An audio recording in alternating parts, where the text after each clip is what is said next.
আজকে আমি রান্না করব খুবই সিম্পলভাবে বিরিয়ানি। এখানে আমি 2 কেজি চিকেন নিয়েছি। চিকেনের পিসগুলো আমি বেশি ছোটও রাখিনি, বেশি বড়ও রাখিনি। এবার চিকেনগুলোকে ম্যারিনেট করে নিতে হবে। ম্যারিনেটের জন্য দিয়ে দিব গোটা গরম মশলা, ধনে গুঁড়ো, জিরে গুঁড়ো, লঙ্কা গুঁড়ো, পেঁয়াজ, কাঁচা লঙ্কা, রসুন, আদা পেস্টটা দিয়ে দিয়েছি। এরপর এখানে টক দই, সামান্য লবণ দিয়ে দিয়েছি। এবার আমি এখানে দিয়ে দিব বিরিয়ানি মশলা। আমি এখানে রাঁধুনি রেডিমিক্স বিরিয়ানি মশলা ব্যবহার করেছি। চাইলে আপনারা এখানে অন্য ব্র্যান্ডেরও বিরিয়ানি মশলা ব্যবহার করতে পারবেন। এবার আমি চিকেনটাকে ভালো করে ম্যারিনেশন করে নিব। চিকেনটা ম্যারিনেশনের সময় আমি এখানে সামান্য লেবুর রস দিয়ে দিব। চিকেনটা ম্যারিনেশন হয়ে গেলে 30 মিনিটের জন্য রেখে দিব।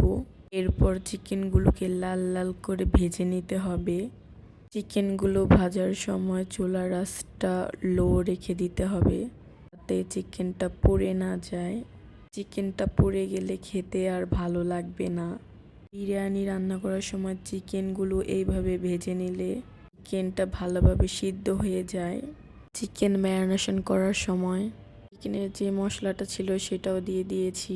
এরপর এখানে সামান্য পেঁয়াজ বেরেস্তা দিয়ে দিয়েছি। চিকেনটা কষানো হয়ে আসলে এর মধ্যে আমি কুসুম কুসুম গরম করে রাখা জল দিয়ে দিব। এরপর 10 মিনিটের জন্য চিকেনটাকে ঢেকে দিতে হবে।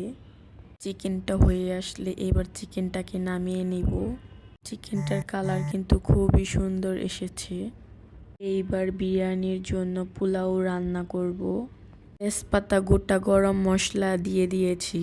এরপর এখানে ধুয়ে রাখা পোলাওর চালগুলো দিয়ে দিতে হবে। চালটা ভাজার সময় আমি এখানে বিরিয়ানি মশলা, সামান্য লবণ দিয়ে দিয়েছি। বিরিয়ানি মশলা দিয়ে চালটা ভেজে নিলে চালটার সুন্দর একটা ফ্লেভার আসে। চালটা ভাজা হয়ে গেলে এর মধ্যে আমি পরিমাপ মতো জল দিয়ে দিব। 4 পট চালের জন্য আমি এখানে 8 পট জল দিয়েছি। পোলাওটা হয়ে গেলে আমি এখানে আগে থেকে রান্না করা চিকেনগুলো দিয়ে দিব। এরপর উপরে আবার কিছু পোলাও দিয়ে দিতে হবে। এরপর সামান্য পেঁয়াজ বেরেস্তা দিয়ে কিছুক্ষণের জন্য ঢাকা দিয়ে রাখতে হবে। ঢাকা দিয়ে আঁচে বসিয়ে রাখতে হবে। আঁচে বসালে বিরিয়ানিটা ঝরঝরে হয়।